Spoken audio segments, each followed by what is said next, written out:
Tolee, akkam jirtu kabajamtoota hordoftoota Oromiyaa Education Tube har'a kan nuti wajjin ilaallu the geological time scale kan jedhu geography party tu wajjin ilaalla jechuudha. Partii kanarratti yookiin partii kanarratti maalummaa geological time scale wajjin ilaalla jechuudha. Amma xumuraatti wajjin taana feerraa keenya kallattii gara barnoota keenyaatti kan dabarru ta'a jechuudha. This topic focus on the geological history of the earth as condensed in the geological time scale, mainly on the major of earth forming process resulting landform and the succession of related life form. Maalum jechaadha. Topiikii kanarratti irra caalaatti kan nuti irratti xiyyeeffannu maalidha? Geological history dha. Yookiin histiriin tokko akkamittiin dhufe yookiin time history sanaa yookiin dacheen kuni akkaataa isinitti kireetitii taatee jechuudha. Yookiin yerootti irziin kun kireetitii taatee wajjin ilaallaa jechuudha. Kan nuti kondensidii goonu yookiin kana keessatti immoo kan nuti wal qabachiisnu geological time scale yeroo nuti jennu geological time scale jechuun maal jechuudha kan jedhus wajjin ilaallaa jechuudha. Mainly on the major earth forming process. Akkasumas irra caalaatti kan nuti wajjin ilaallu earth forming process akkaataa yookiin adeemsa ittiin dacheen kun uumamte resultant landforming kun akkamittiin akka uumame yookiin dacheen kun akkaataan itti uwwifame itti ufne succession of related life forming kun akkamittiin wal qabata akkamittiin immoo sakkeessaa dhufe yookiin daddarbaa dhufe inni tokko isa tokkotti akkamittiin daddabarsaa dhufe kan jedhudha jechuudha. At the end of this unit you will be able to erga chapterii kana xumurtee yookiin sectionii kana erga xumurtee booddee tokkoffaarratti use the geological time scale for the explanation of the geological process resultant feature and associated life form. Sectionii kana erga xumurtee jalqaba irratti kan ibsuu danda'u qabdu geological time scale fayyadamtee geological process ni ibsita akkasumas resultant feature ni ibsita associated life form kanas geological time scale kana fayyadamtee ni ibsita jechuudha. Lammaffaarratti describe the difference between relative and absolute age of the earth rock ni ibsitadha yookiin immoo earth rock garagaraatu jira. Garagarummaa isaanii yookiin absolute age isaaniitii fi relative isaanii. Absolute gaafa jennu isa dhugaa gaafa ta'u relative gaafa jennu immoo isa birqabaa jechuudha. Garagarummaa isaatii fi wal fakkeenya isaaniis ni ibsita jechuudha. Itti fufee examine the geological areas of the earth. Akkasumas geological area kan earth ni ibsitaadha. Examine ni gootu. Xumura irratti immoo examine the geological area of the earth. Geological area of the earth kanas ni ibsitaa jechuudha. Warreen kana kan isinii erga kana dubbistanii raattanii qabachuu qabdan jechuudha. Kanaaf egaa keywordii keessatti wanti jiru fakkeenyaaf absolute age jechuun maal jechuudha? Epoch jechuun maal jechuudha? Geological area jechuun maal jechuudha? Geological time scale jechuun maal jechuudha? Isotopy jechuun maal jechuudha? Half life period, radioactive decay, relative age jechuun maal jechuudha? Kan jedhu kanatu keywordii dha jechuudha seen kuni. Kanaaf warreen kun warra akkamiiti?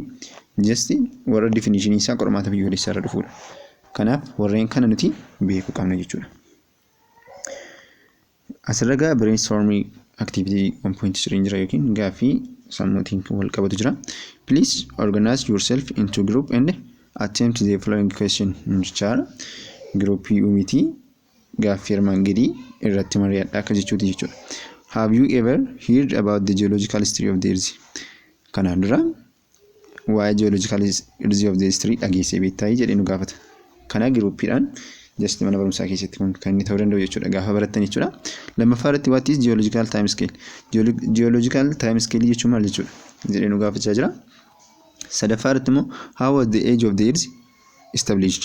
Akkamittiin umuriin yookiin eejiin earthii akkamittiin established ta'a yookiin akkamittiin lakkaa'ama jedhee nu gaafachaa jira jechuudha.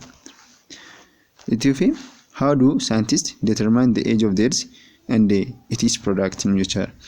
Saayintistoonni akkamittiin eejii earthii kana determine godhan yookiin argatan akkasumas product isaas akkamittiin determine godhu yookiin akkamittiin barbaadu jedhee nu gaafachaa jira jechuudha. Warreen kana barnoota kana keessatti ni argattu. Garuu yaada mataa keessanii qabaatanii isa duratti deebistu jechuudha. Kanaaf 1. 2.1 irratti kan nuti wajjin ilaallu meaning of geologic time scale wajjin ilaalla jechuudha. Geological time scale is the time frame or timetable showing the possible age of the earth and it is associated life forms. Maal jechaadha? Geological time scale jechuun time frame dha yookiin time table jechuun time table yeroo tokko kan agarsiisu. Maal immoo agarsiisa? Showing the possibility of the age of the earth. Carraa ta'umsaa yookiin umuriin irzii hammana ta'a jedhee kan nutti agarsiisu geological time scale dha jechuudha. And it is associated life form. Life form wajjin akkamitti wal qabata kan jedhee kan nutti agarsiisu maalidha? Geological time scale dha jechuudha. It provide a review of the earth's history and the major changes that occurred over time. Maal jechaadha? Maal dhiyeessa? Provide review earth's history. Seenaa dachee kanaa bifa review gochuutiin yookiin bifa keessa deebiitiin provide nu godha yookiin nu dhiyeessaa jechuudha. Akkasumas the major changes that occurred over time. Akkasumas jijjiirama guyyaa guyyaatti ta'u yookiin jijjiirama yeroo yerootti ta'u nutti agarsiisaa jechuudha. Maaltu geological time scale jechuudha. It is developed by the earth scientists through the study of the earth rock. Kun immoo kan ittiin developed ta'e earth scientistidha. Kunis maaliini? Earth rock iraanii jechuudha.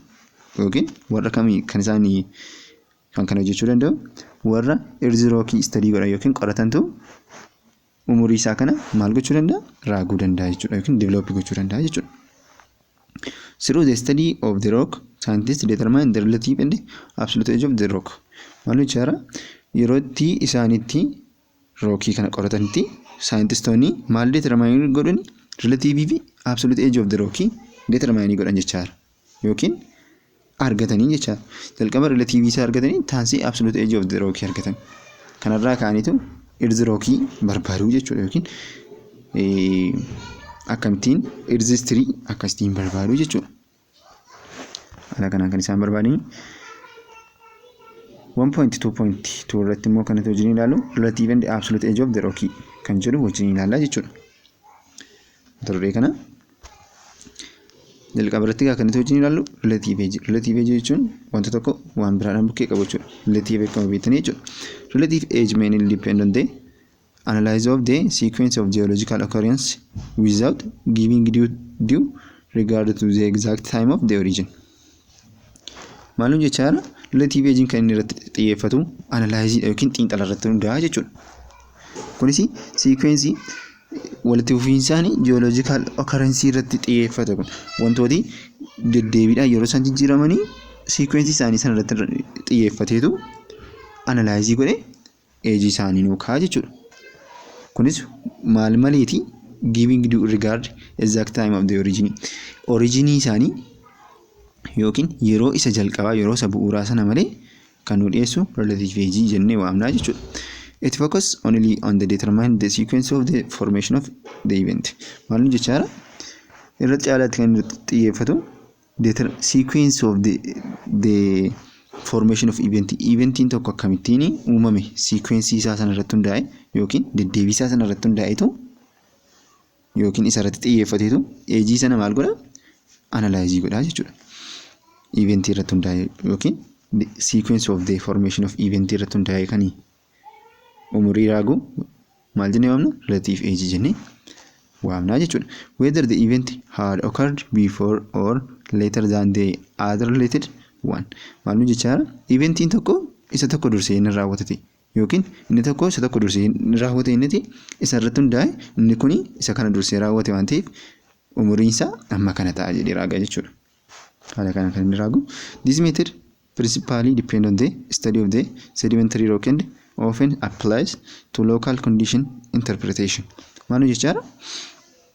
Kuni meetodiin kuni irra caalaatti kan inni irratti xiyyeeffatu kan depend irratti ta'u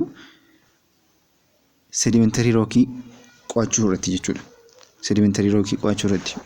Akkasumas yeroo tokko tokko immoo kan irratti apply ta'u local condition of interpretation irratti hundaa'e ta'u kan inni maal godhu? Kan inni qoratu jechuudha yookiin kan inni nu raagu jechuudha. Geologists employ three basic principles or rules during the study of relative age of the rock. Jiyooloojistii kanatti jennu warra kamidha? Warra qorannoo kana gaggeessanidha. Warri qorannoo kana gaggeessanii 3 basic principle qabu yookiin seerota 3 gurguddoo qabu jechuudha. Isaanis maal fa'i? Principle of original horizontality kan jedhudha. Lammaffaarratti law of superposition kan jedhudha. Sadaffaarratti principle of cross cutting relationship kan jedhudha jechuudha. Warreen kana sadii irratti hundaa'anii yookiin beezii godhatanii relative age of the rock study godhu yookiin qoratu jechuudha. Jiyooloojistiin jechuudha. Warreen kana sadii irratti hundaa'aniiti jechuudha. Kan isaanii qorannoo isaanii gaggeessanii jechuudha.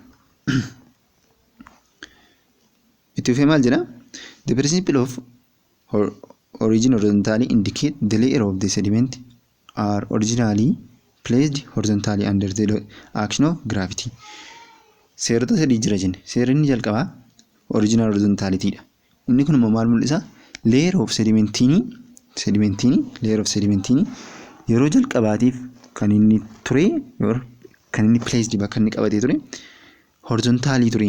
Kunis under action of gravity jalatti yookiin gocha gravity kana jira. Fakkeenyaaf gravity jechuun harkisa guura dachee just ni beektu. Guura harkisa dachee jechuudha. Isaa gaditti hundumti isaanii horizontally kan raawwatu kanaani maal jennee waamna? Principle of original horizontality jennee waamna. Leerii sedimentiin kamiyyuu jalqaba original isaanii kan isaan turani horizontalidha. Kunis under action of the gravity ture jedha. Original horizontality jechuudha. This means the except for the disturbed sequence sedimentary rock are always deposited in nearly horizontal bends. Kana jechuun immoo maal jechuudha? Sequenceonni al tokko gaafa isaan disturbed ta'an isaan irraa kan hafe jechuudha. Al tokko disturbed ta'u yookiin jeeqamu isaan irraa kan hafe sedimentary rockiin yeroo hundumayyuu maalidha? Deposited nearly horizontal bends. Horizontalidha kan isaan bendii ta'an yookiin horizontalii gaafa jennu sarara dalgaa jechuudha. Haala kanaan sarara dalgaa jechuudha. Vertically kan jennu immoo isa kana jechuudha. In the hypothetical figure 1.4a kanarraa jechuudha. Fiigarii kanarraati kan inni nutti agarsiisaa jiru jechuudha. Maal jedhaga? The rock layer A, B and C must have been deployed in the horizontal bend because they have the same orientation. Maalun jechaara? Warreen kun sadan isaanii iyyuu maal qabaachuu qabu? Horizontal bend qabaachuu qabu.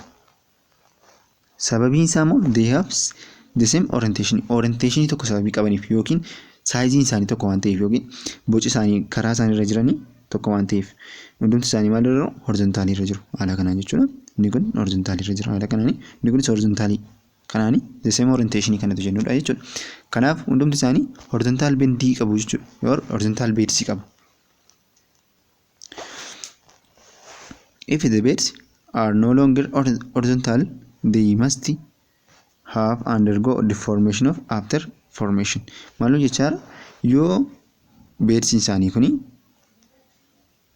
horizontality irra hin turre turuu danda'u yoo ta'e maal qabaachuu qabu dirqama? They must have undergo deformation after formation. Erga uumamanii booddee maal ta'uu qabu? Deformation ta'uu qabu jechuudha. Erga uumamanii booddee deformation ta'uu qabu. Deformation jechuun diigamuu qabu jechuudha. Diigamuu qabu. Sila kana ture akkuma isin argaartanii the same orientation jennee turre. Itti fufee maal jedha? The principle of superposition assert that in undistributed sequence of the sedimentary rock layer or beds or lava flow, the overflow bed is younger than the underlying rock. Maalum jechaara? Yoo undisturbed ta'an yookiin warra hin jeeqamne sequence warra hin jeeqamne ta'e fakkeenyaaf sequence kun sila horizontalii ture kunis horizontaliidha. Yoo hin jeeqamne ta'e leerii yookiin beersii inni irra keessatti argamu kuni yaangariidha. Eenyuun caalaa? Isa jala kanatti argamu caalaa jechuudha. Isa jala kanatti argamu caalaa maalidha? Yaangariidha. Yaangariidha gaafa jennu just xinnoo gara umuriin isaa reefu uumame akka jechuuti. For instance, in the figure 4.b, the rock layer are placed from earliest 1 up to latest 4. Maalum jechaara? tokko, lama, sadii, afur nuun jechaadha. Kana jechuun inni jalaa kun earliestidha. Inni irra keessaan afuraffaan kun immoo latestidha jechuudha.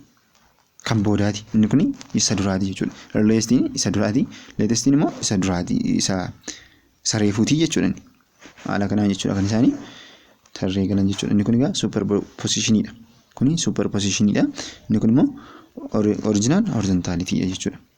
Sirriitti kan nuti argannu immoo cross cuttingidha jechuudha. Cross cutting kan nuti jennudha.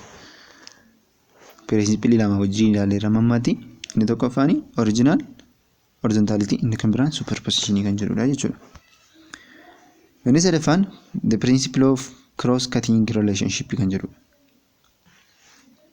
Indicate that rocky layer that cross cutting another rocky layer is said to be younger than the rocky it cross cuts. Maalun jechaara inni kun immoo fakkii kanarraa isinitti agarsiisu kana fakkii isii kanarra kan argamee jirudha jechuudha. Inni immoo maalun jechaara pirinsipilichi cross cutting relationshipidha. Gaafa isaan wal qaxxaamuranii jiranii jechuudha. Akkuma argaa jirtan inni kun leeriidha. Inni kunis aaraa leerii kan biraati jechuudha. Kanaaf maal jechaara egaa indicate rocky layer that cross cut another rocky layer is said to be younger than the rocky it cross cutting. Maalun jechaara inni dhaqee kutee inni kun jechuudha. Warreen kana lamman caala yookiin isa kutamii caala yaangariidha nuun jechaara. Yookiin booddee dhufe akka jechuuti. Fakkeenyaaf kanaaf kanatu kutame inni kun dhufee kutee kanaaf inni kute kuni maalidha yaangariidha these two thingsidha yookiin these two layeriidha jechuudha. Warreen kana caala maalidha yaangariidha jechuudha. This is a condition where older rocks are cut by younger geological feature or indigenous intrusion. Maalin jechaara kun immoo condition kun maal jedhama? Rockiin tokko yeroo geological featureidhaan katii ta'udha yookiin cituudha jechuudha. Kanaan immoo maal jennee waamuu dandeenya?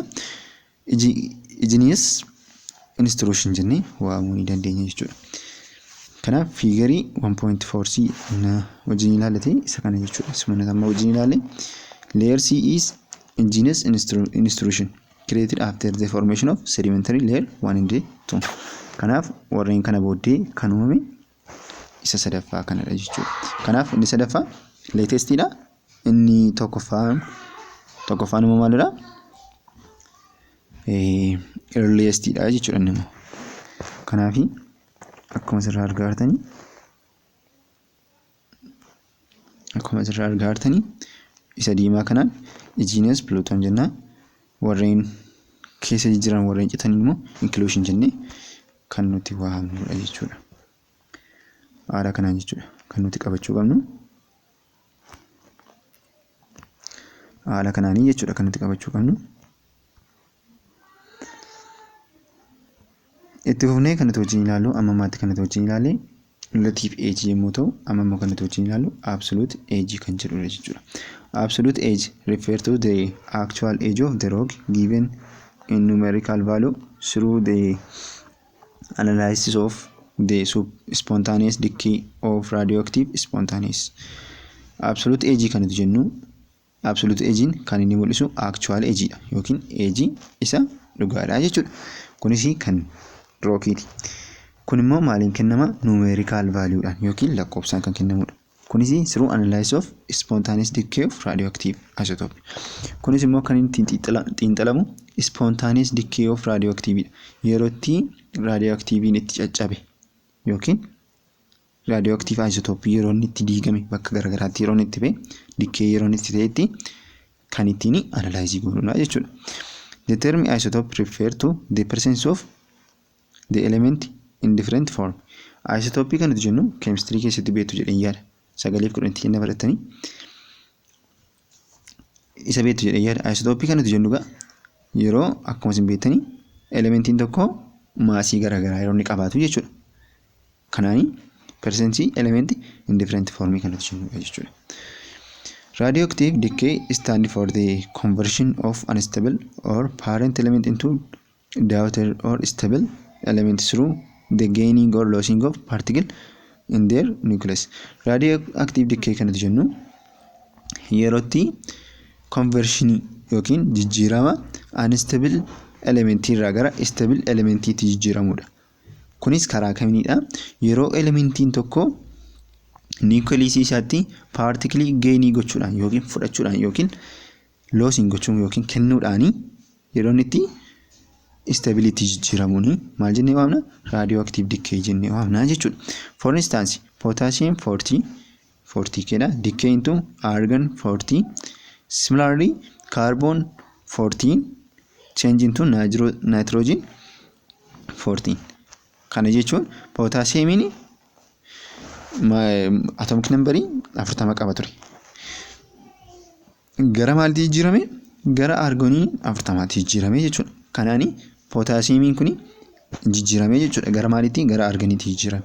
Kanaaf radioactive decay kan nuti jennee waamnu kana jechuudha. Kanaaf fakkeenyaaf argoniin meeqa qaba? 2.8 qaba jechuudha. Argoniin guutuma stability ta'a jechuudha. Sila maal ture? Unstable ture. Yookiin elektirooniin mana isaarraa guutuun ture jechuudha. Garuu isaatii kanatti guutuu ta'e ta'a jechuudha. Kanaaf argoniin guutuudha. Potassiumiin immoo guutuu miti jechuudha. First element akkuma isin beektani groupii tokkoffaa keessatti warreen argaman potassiumii akka ta'e ni beektu jechuudha. Kanaaf warreen kun maalidha? Warra unstable irraa gara stability jijjiiramanidha jechuudha warreen kun. Akkasumas rubidium nan fudhannati 87 irraa gara maalitti? Strontium kan jedhamu gara 87 kanatti jijjiirama. Likewise uranium 235 qaba. Inni immoo gara maalitti jijjiirame? Gara leadiitti jijjiirame 207tti jijjiirame jechuudha.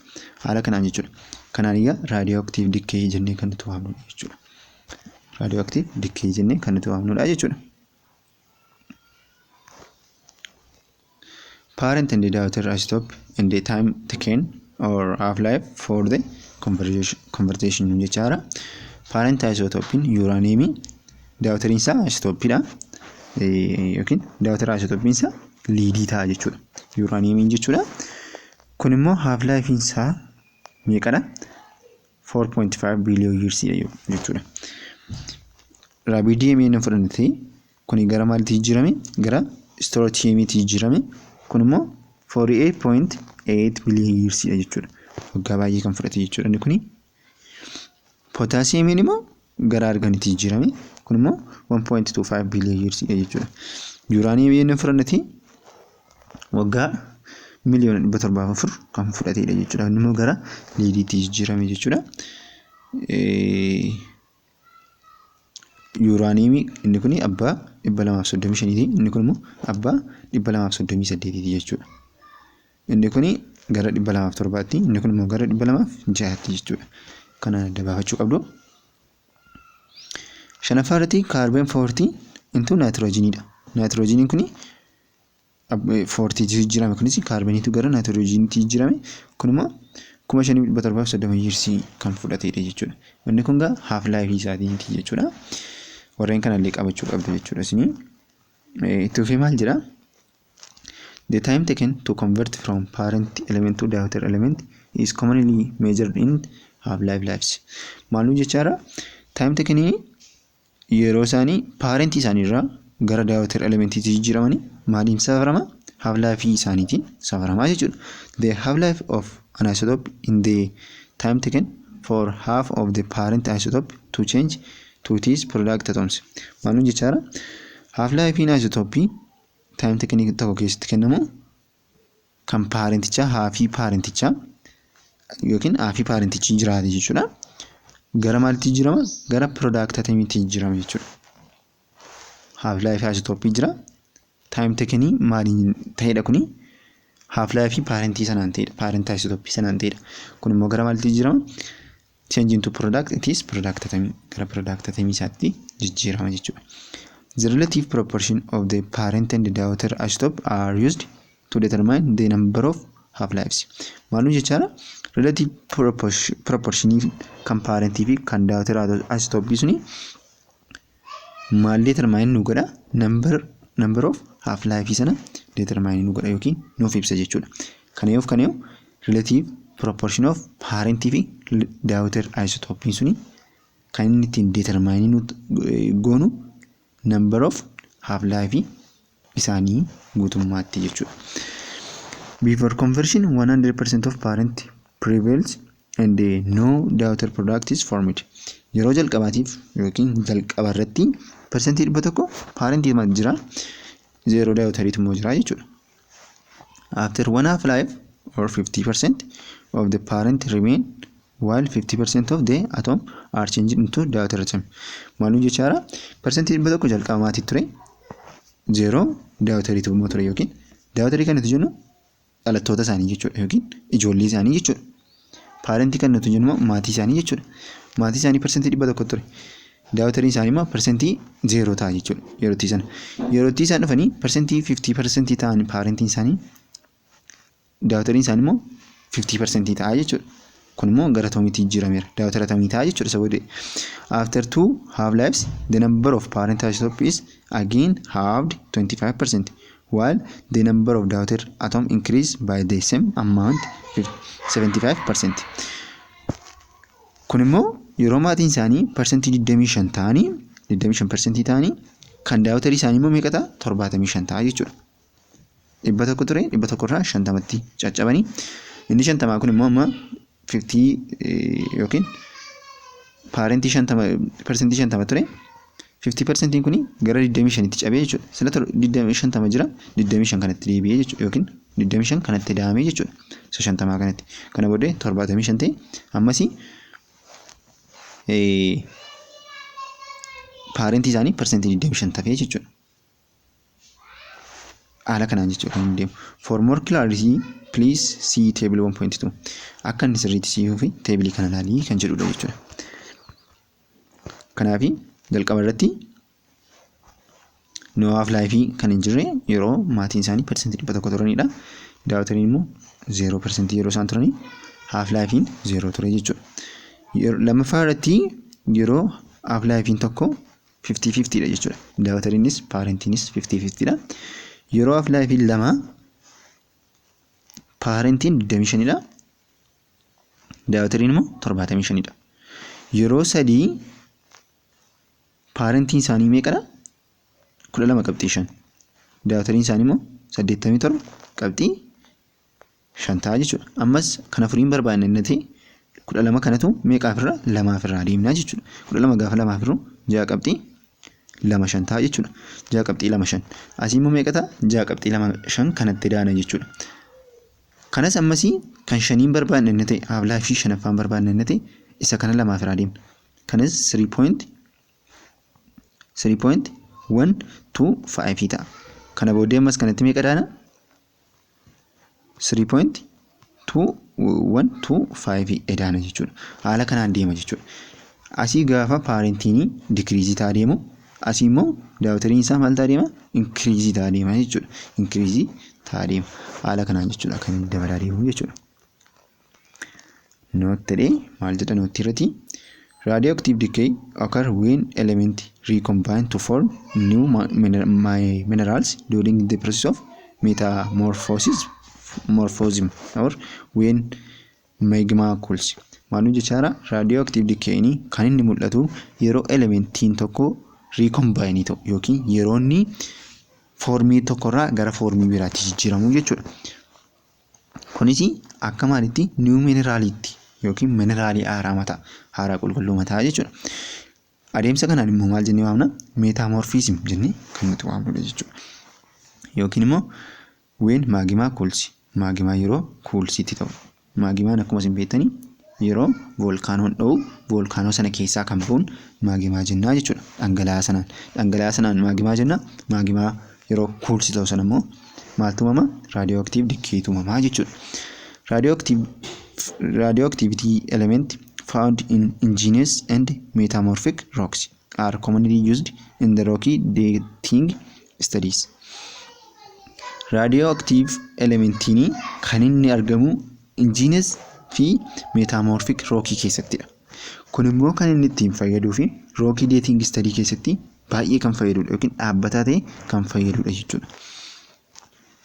For instance, see some of the rock used for dating purpose in the figure 1.5 and 1.6. Fakkii 1.5 fi 1.6 irra jiru ilaali jedha. Datingidhaaf kanii purpose ta'an yookiin kanii barbaachisan jechuudha.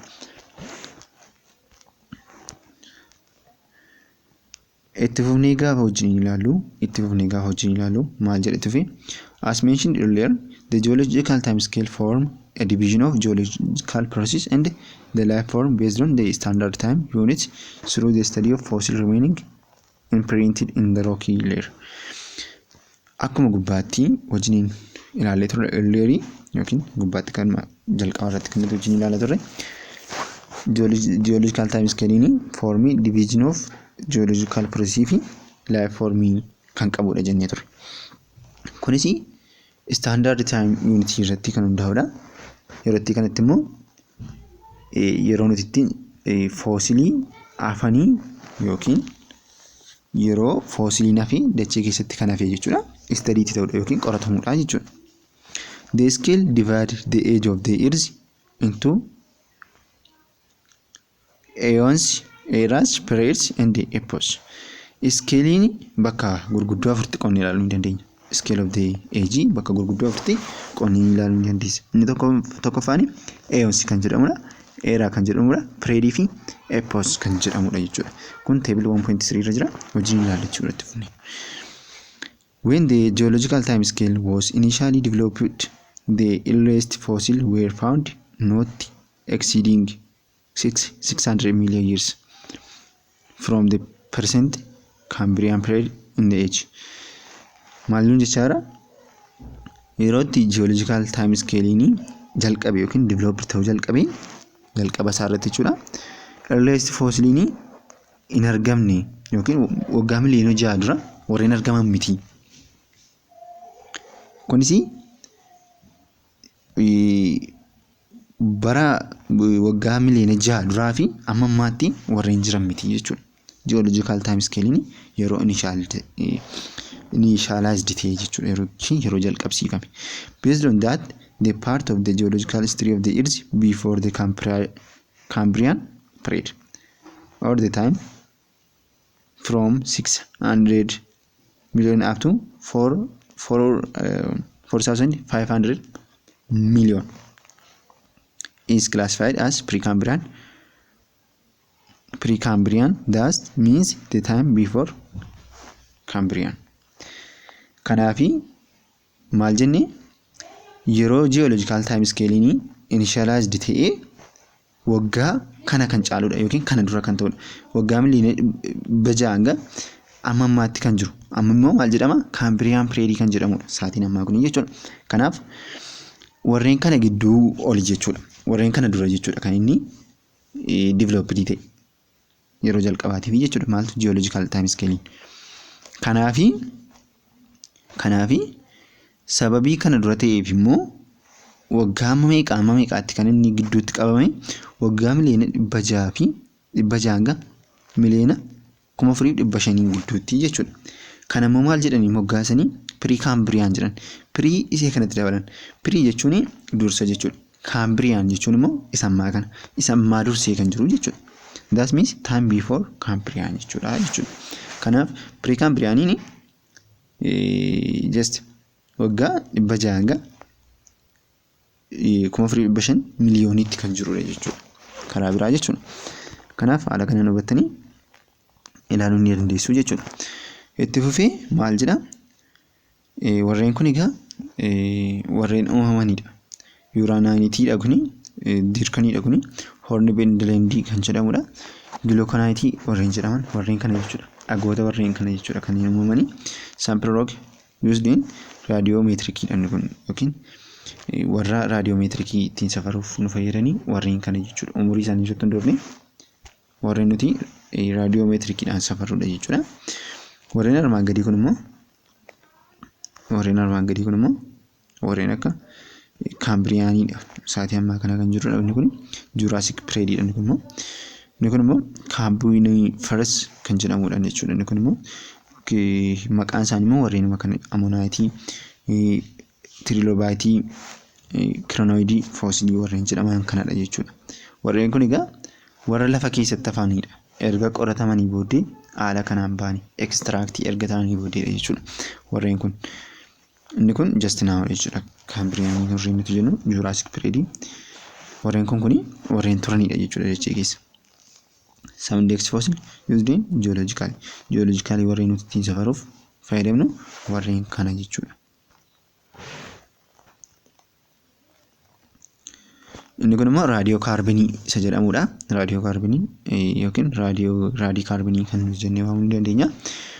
Inni kun egaa just umurii tokko ittiin beekuuf jechuudha. Umurii tokko ittiin xiinxaluuf raadiyoo kaarbonii fayyadamna jechuudha. Teebilii jiyoolojikaal time scale kan nuti jennu kanadha. Warreen kana jechuudha. Teebilii kana ofii keessanii inni dubbistan gaariidha.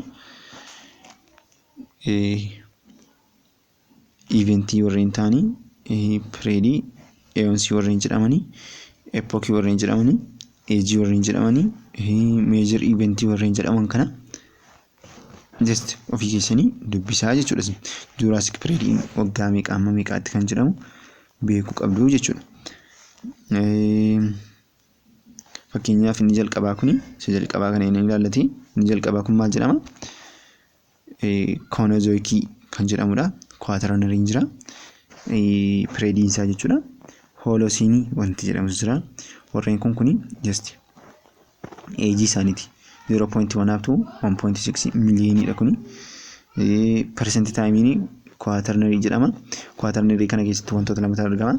Tokko pilaastoosiinii kan nuti jennudha. Just niyoojinii kan jedhamu ni jira. Inni kun immoo 1.6 up to 5.3 dha. Pilaasinii kan jedhamudha. Maawusinii kan jedhamus ni jira. Inni kun immoo 5.3 up to 23.7 dha jechuudha. Early womanisii warreen kun immoo eventii achi keessatti ta'aa turanidha jechuudha. Fakkeenyaaf inni kun persentiidha jenne. Hoolosiinii kan nuti jennu persentii isaatii ammaa kana hanga 0.01 tti kan jirudha. Modern humaaniidha jechuudha inni kun. Inni kun immoo ice age kan jedhamudha. Ittaanee kan jiru jechuudha. Haala kanaan kan jirudha. Itti fufee immoo tertiary kan jedhamus ni jira. Or tertiary kan jedhamus ni jira. Warreen kana keessatti immoo niyoojinii, paaleoojinii kan jedhamu jira jechuudha. Warreen kun immoo warreen kana lamaan of keessatti qabatu jechuudha. Warreen kana duuba isaanii of keessatti qabatu jechuudha. Kanaaf haala kanaan dubbisnu waan baay'ee salphaadha jechuudha.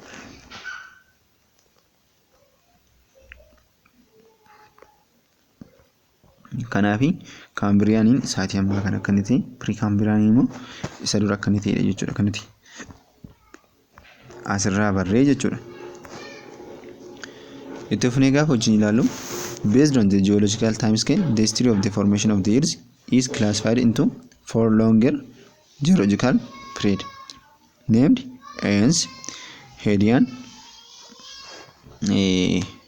maalum jechaara geological time scale irratti hundoofnee akkaataa itti irjiin kun kireetii ta'e yookiin uumame yookiin foormii akkaataa inni ta'e irratti hundoofnee bakka gurguddoo afuritti geological period qooduu dandeenya. Innis named Eons kan jedhu kana bakka gurguddoo afuritti qooduu ni dandeenya jechuudha. Amma maati kan nuti wajjin ilaallu Eonsidha jechuudha. Kanaafi Eonsiin Hadeanii, Arkaanii, Proterozoikii, Phanerozoikii kan jedhamus of keessatti ni qabata. Warreen kana arfan, warreen kana gurguddoo of keessatti qabata jechuudha. Are 4 major subdivision of known as Eons. The Hadean, Archean, and the Proterozoic Eons are often called Precambrian by scientists to refer the geological time before the emergence of the life on the earth. Maalum jechaara warreen kun sadan Hadeanii, Archeanii fi Proterozoikii warreen jedhaman kuni Precambrian age keessatti ni ramadamu jedha. Sababiin isaa immoo maaliifi yookiin kan isaan agarsiisan immoo maalidha? Geological time before emergence of the life earthidha. Yookiin atuu dachee kana irratti emergency garagaraan ta'in kan ta'edha jechuudha. Warreen jiranidha jechuudha warreen kuni jechuudha. The Phanerozoic is the most recent Eons. Phanerozoikii kan nuti jennu immoo warreen saatii ammaa kanatti ta'anidha. In the further sub-broken into 3 geological eras named Paleozoic, Mesozoic and Cenozoic era warreen nuti jennee waamnu immoo Phanerozoic keessatti ramadamu jechuudha. Inni kunis subdivisionii 4 qaba jechuudha. Inni kun iyyuu of jalaa jechuudha. Inni kun ANC dha. Itti fufnee kan wajjin ilaalu geological era dha. Geologic eras warreen kamii kan jedhutu itti fufnee wajjin ilaala jechuudha.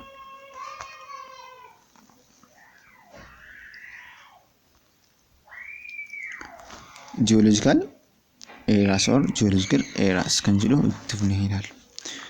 As can be learned from table 1.3, 4 known as geological eras are identified in the history of the Earth. Akka table 1.3 irraa hubannutti geological eraanii history isaa keessatti bakka gurguddoo afuritti jechuudha. Akka nuti qonnee wajjin ilaalle they are Precambrian, Paleozoic, Mesozoic and Cenozoic. Warreen kuni Precambrian, Paleozoic fi Mesozoic akkasumas Cenozoic warreen jennudha jechuudha. Warreen gurguddoo nuti era nuti achi jalatti ilaalle jechuudha. The Precambrian is the oldest of all the geological eras. Precambrian age kan nuti jennu or era kan nuti jennu oldest dha. Oldest gaafa jennu isa hunda isaanii dursee raawwate jechuudha. Yookiin isa hunda isaanii dursu jechuudha. It covers the time from 600 million to 4.5 billion years, about 85% geological time of the Earth. Maalum jechaara inni kan inni cover godhu 600 miliyoonii hanga 4.5 billion years ti. Kunis percentage 85 ol kan geological time of the Earth kan cover godhu jechuudha. Yookiin percentage 85 ol kan of keessatti qabatudha jechuudha. It was the time of solidification of the Earth and the formation of the oldest rock. Kun immoo yerootti dacheen kun itti solidii taatedha yookiin gara solidiitti itti jijjiiramtedha. Dhangala'aa gara garaa turte yeroo gara sanitti itti jijjiiramtedha jechuudha. Yerootti sanitti immoo maal ta'e formation of oldest rock tu uumamee jechuudha. The rock created during that time are rich in the base metallic minerals and they often called crystalline basement complex rock. Yerootti sanitti dhagaan created ta'a ture yookiin rockiin created ta'a ture baay'ee maaliini metallic mineralidha. Akkasumas al tokko maal jedhamee waamama crystalline basement jedhee waamna jechuudha. Kunis complex rock ta'a jechuudha. Sababii sibiilota garaa garaa of keessaa qabuu fi complex rockidha yookiin dhagaa baay'ee cimaatti qoodama jechuudha.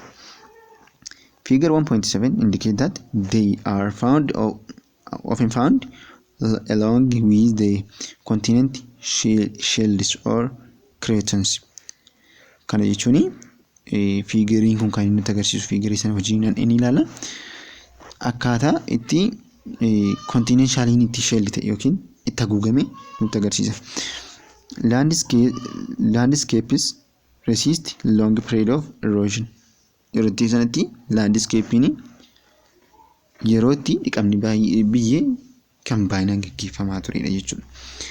The Hadean eons of the Precambrian covered the time 4,600 up to 3,900 million and not much is known about it. Hadean eons warreen nuti jennu Precambrian ammamii kan isaan coverii godhan yookiin taayimii ammamiiti kan isaan coverii godhanii waggaa 4,600 hanga 3,900 miliyooniitti jechuudha. Kun egaa yookiin waa'ee waggaa kana baay'inaan kan beekamu miti jechuudha.